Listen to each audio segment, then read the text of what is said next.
Let's talk a little bit about fat grafting.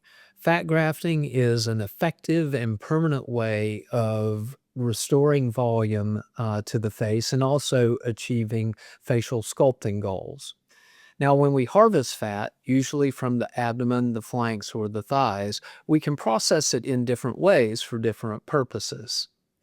Structural fat is the largest fat particles that we process, and we would use that, for instance, to help build the cheeks up or fill in a more significant hollow or deficit in the face. When we want to do folds, lines, and wrinkles, we are likely going to use microfat, which is processed to create smaller fat particle sizes, and you can use it closer to the surface while maintaining a natural appearance.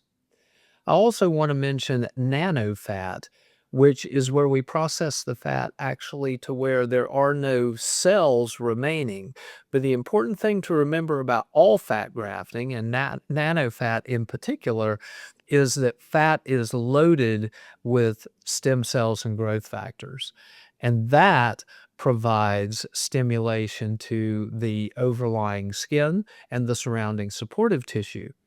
So in this instance, we're using nanofat to help with a area of the nasal tip that had previously been scarred and restore a more natural and healthy appearance to the skin.